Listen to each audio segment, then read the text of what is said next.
আপনারা দেখছেন criminal justice.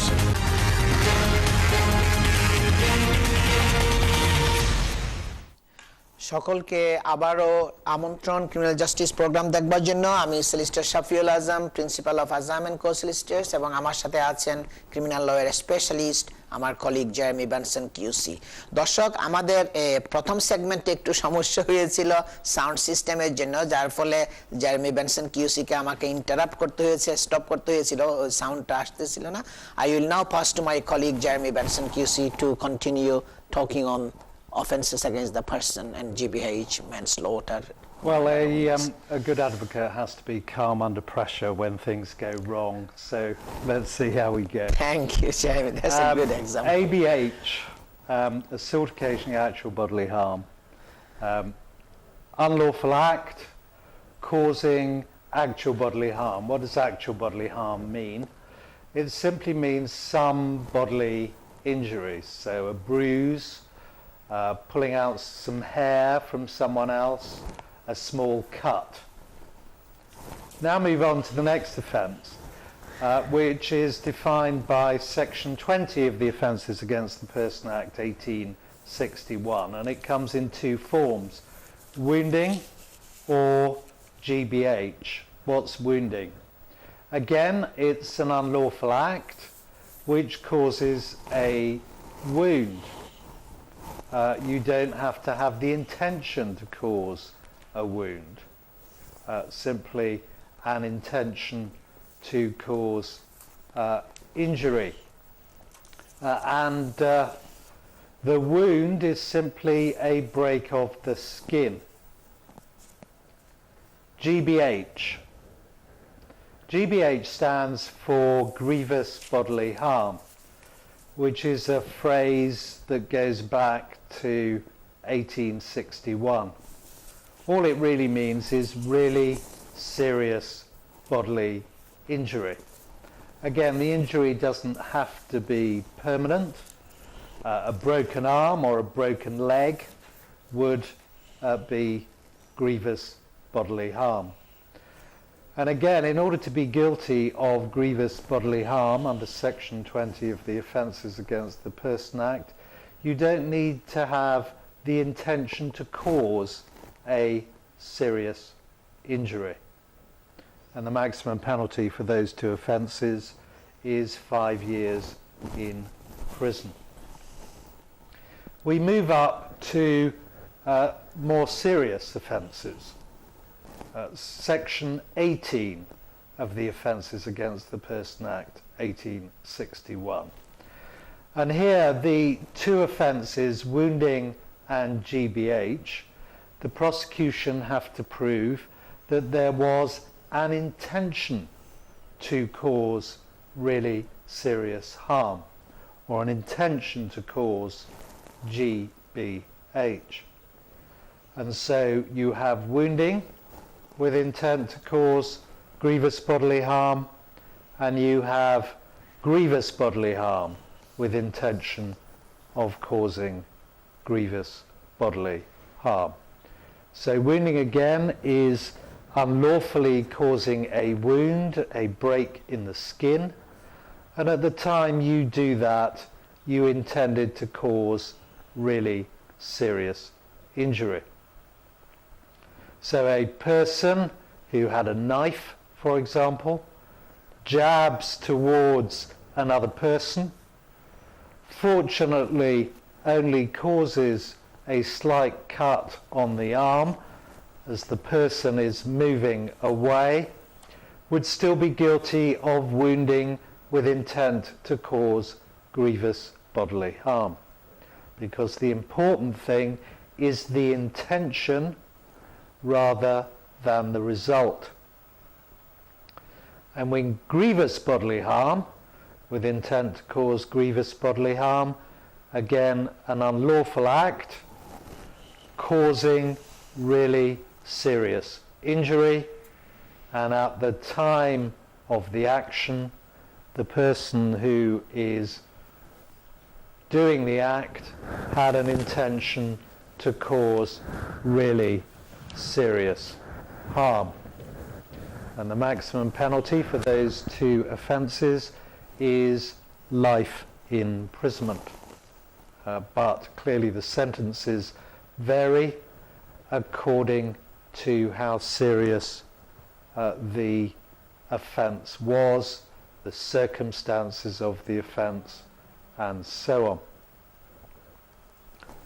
Now move to murder. And murder is, again, we have the word unlawfully, causing a death with an intention to cause either really serious harm or to kill. Now, a lot of members of the public don't think you commit murder if you don't have an intention to kill, but that is completely wrong. And a number of defendants find themselves in the dock facing a murder charge when they had no intention to kill the victim at all. I've dealt with a number of cases where you have a group of young men out for an evening, a fight starts, and then a member of one group goes to the ground and he's kicked in the head. And as a result of the kick in the head, he dies. Those individuals had no intention to kill him when he was kicked, but they would have had an intention to cause really serious harm. And if you cause the death with the intention of causing really serious harm, you are guilty of murder. Murder, legally speaking, is unusual because, as Shafi told you, in order to be guilty of attempted murder, you have to, in effect, try to kill someone with an intention of killing them. And so the intention for attempted murder is to kill.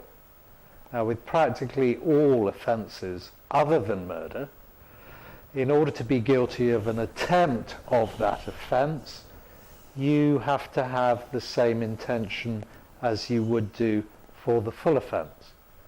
But murder is very much the exception, because you only need an intention to cause really serious harm in order to be guilty of murder.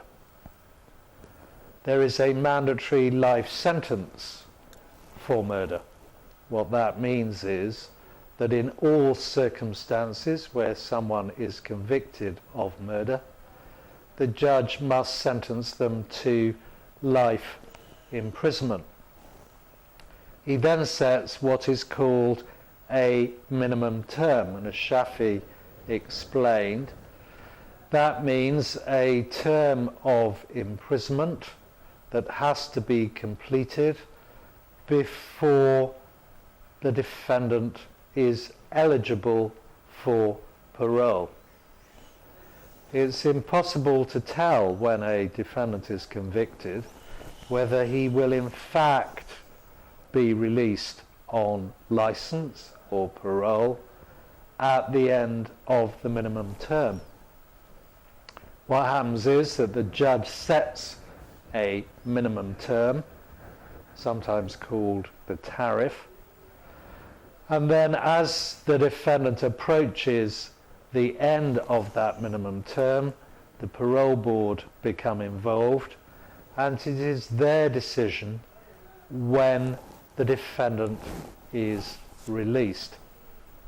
And when he is released, he will be on a licence, and that licence will continue for the rest of his life. So in that sense, it is a life sentence. The licence will contain a number of restrictions, things that the defendant is not allowed to do. And if he commits any other offence, even a minor offence, or if he breaches the terms of his licence, he will be returned to prison. he will continue serving his sentence in prison until the parole board again consider his case and decide to release him.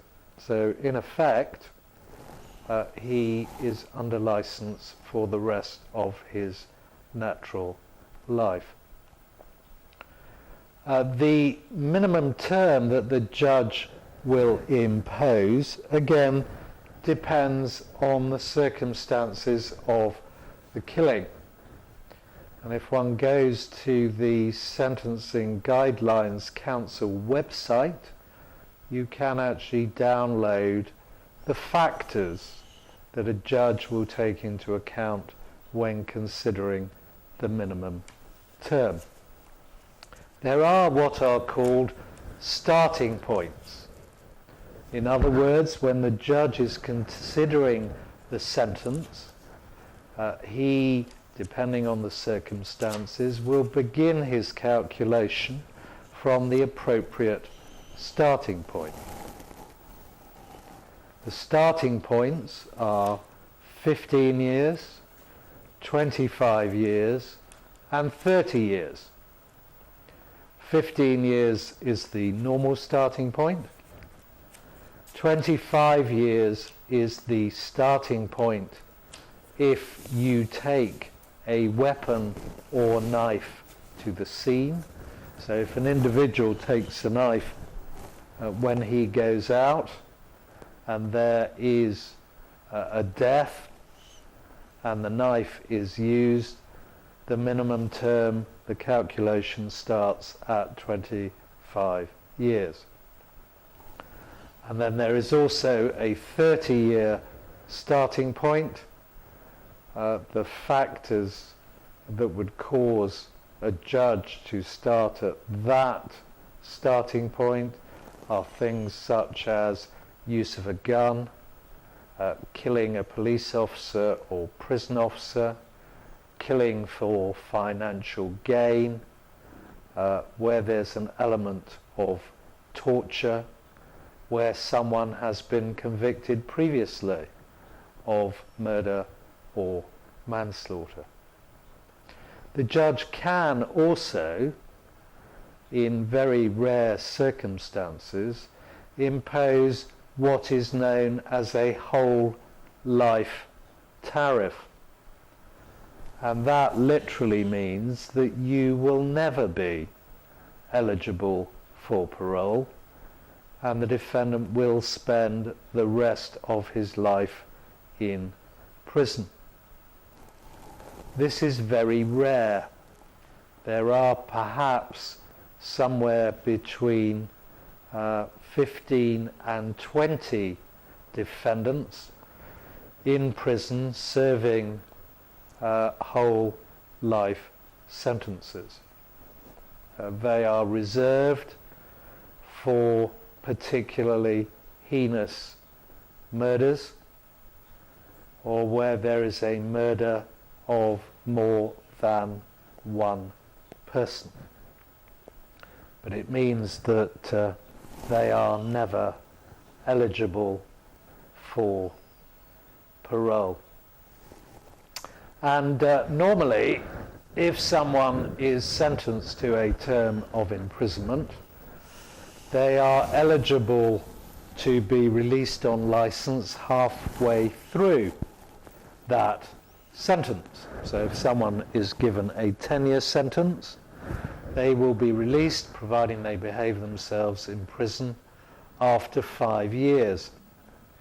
But with the minimum term, that is the period of time that the defendant will have to spend in prison prior to being eligible for parole. So if it's a 15-year minimum term, 15-year tariff, that means that the defendant will spend at least 15 years in prison before being eligible for parole.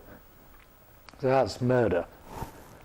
The defences to murder, it's an unlawful killing, so self-defence would come into play, and I'm going to deal with self-defense in a bit of detail later.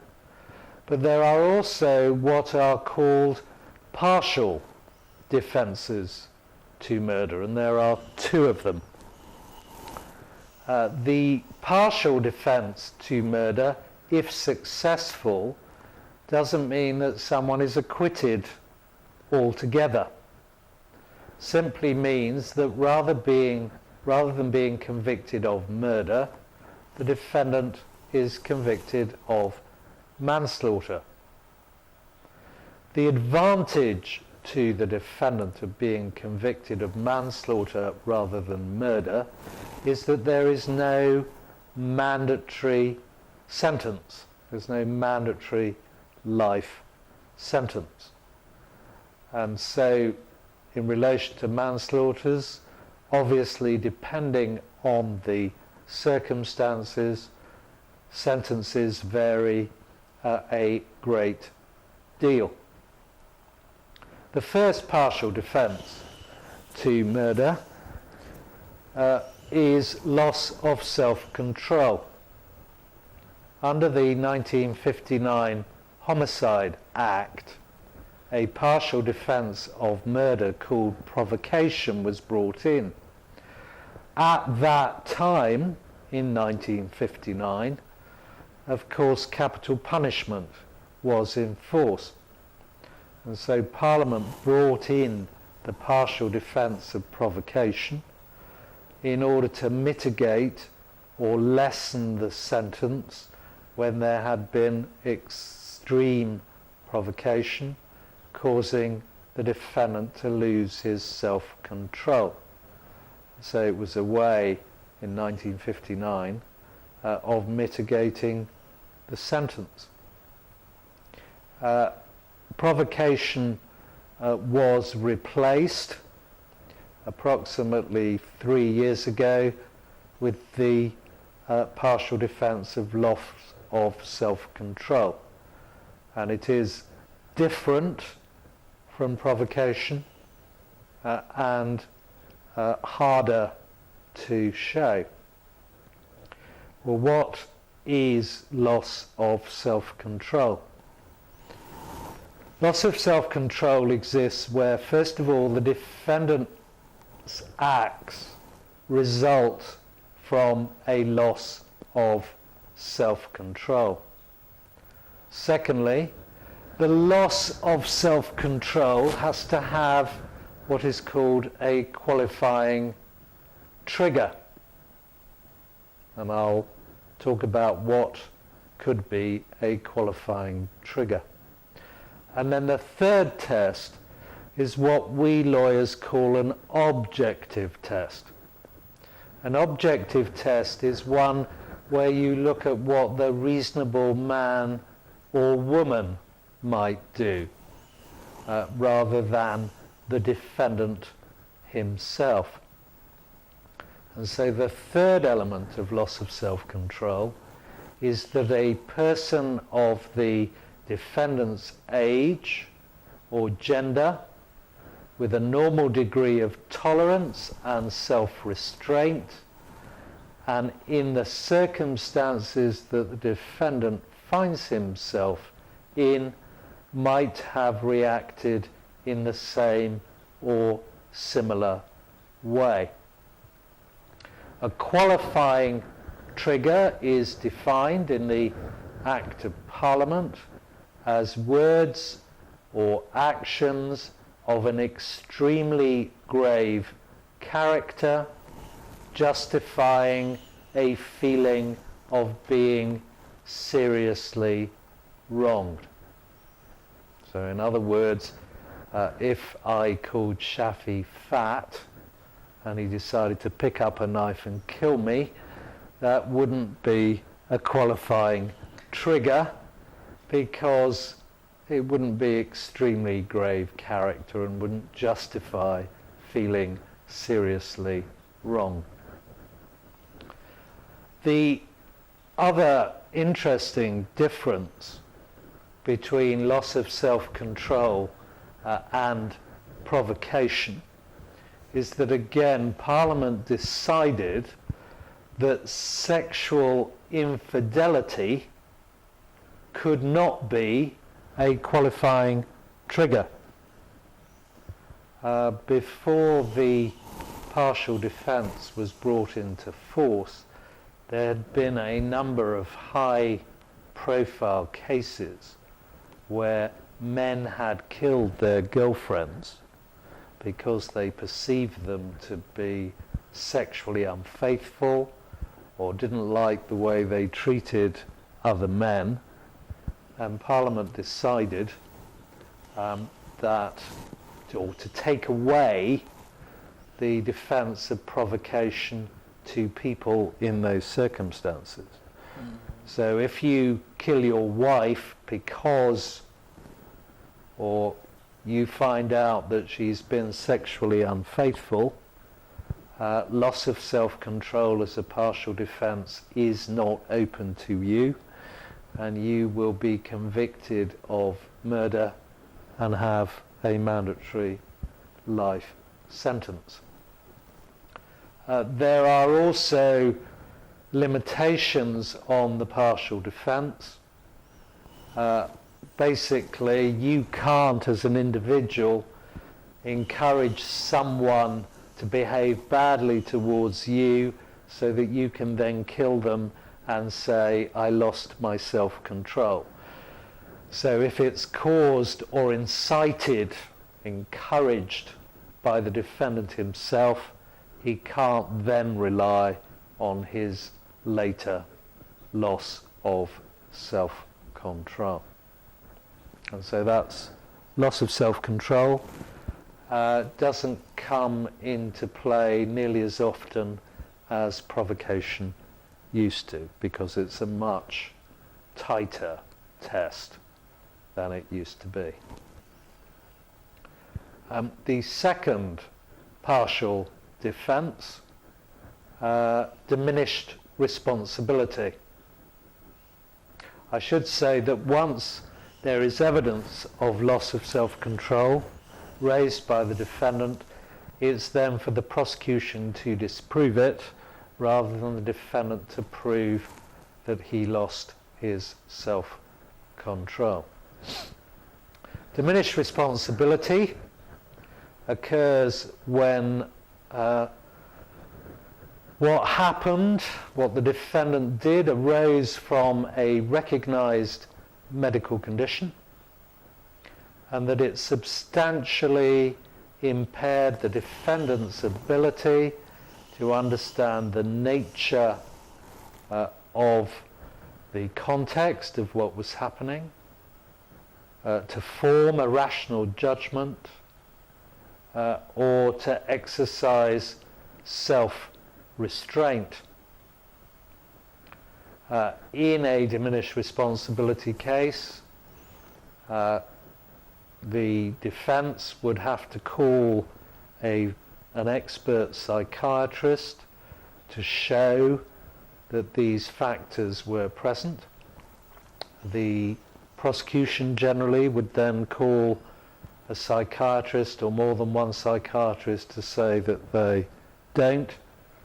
But unusually in diminished responsibility, it's for the defendant to prove that he was suffering from a diminished responsibility, and the defendant has to do that on what we call the balance of probabilities. In other words, that it was more likely than not.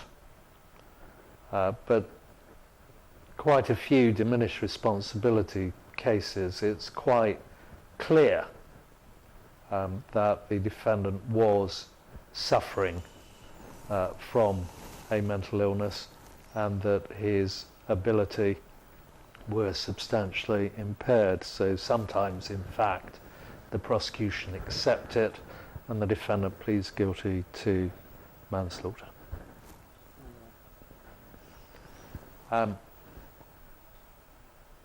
Yeah, you can continue. Shall I keep going, or are we going to have a break? I think you can continue still, yeah. We have a few more minutes for the next A few more segment. minutes? Yeah. Okay, yeah. that's fine. Manslaughter. Well, Shafi mentioned manslaughter. So you can be convicted of manslaughter when you are successful in your partial defence to murder or in two other circumstances. One is unlawfully causing a death, but with no intention to kill or cause grievous bodily harm. And the second way is gross negligence manslaughter. So an example of manslaughter where you unlawfully cause the death, again supposing we're standing on a pavement, I decide to push you. I have no intention of killing you or causing you really serious harm. Unfortunately, you fall backwards and bang your head on a curbstone and you die. And I would be guilty of manslaughter. I had committed a common assault or a battery on you, and as a result of that, you fell over and died. So I would be guilty of manslaughter despite the fact that I had no intention whatsoever to cause you any serious harm, or perhaps not even any harm at all. There are a number of examples. In the 70s there was a well-known case where kids were throwing paving stones off one of the pedestrian bridges on the M4. So that would be an unlawful act, throwing those paving stones off the bridge. One of them hit a car, and as a result the person driving the car died, and the boys were guilty of manslaughter. So they didn't intend to cause injury, but their act was unlawful and it was dangerous, and so they were guilty of manslaughter. The second way in which you can commit the offence of manslaughter is called gross negligence manslaughter, and it covers a wide spectrum of offending behaviour. For example, doctors have been convicted of gross negligence manslaughter. And again, it's causing the death of an individual by gross negligence. What does gross negligence mean? Well, it's defined in the cases as being more than just negligent. So it has to be a very high degree of negligence. I think we need to go for a short break. Okay, now. short break. Thank you দর্শক, আপনারা শুনছেন Jeremy Benson কিউসির কাছে এসে অনেক বছরের অভিজ্ঞতা সম্পন্ন QC. উনি 2001 সাল থেকে আপনার কিউসি হিসাবে কাজ করছেন। বিভিন্ন আপনার বড় বড় কেসে প্রসিকিউট করেন, ডিফেন্ড করেন, এবং উনি ক্রাউন কোর্ট জাজ হিসাবে, পার্ট টাইম জাজ হিসাবে বসেন। আমরা একটা শর্ট ব্রেকে যাচ্ছি। ব্রেকের পরে আমরা আবার ফিরে আসবো। আমি সেলিস্টার শাফিউল আজম, এবং আমার সাথে আছেন ক্রিমিনাল লয়ার স্পেশালিস্ট আমার কলিগ জেরেমি বেনসন কিউসি। সবাই আমাদের সাথেই থাকুন।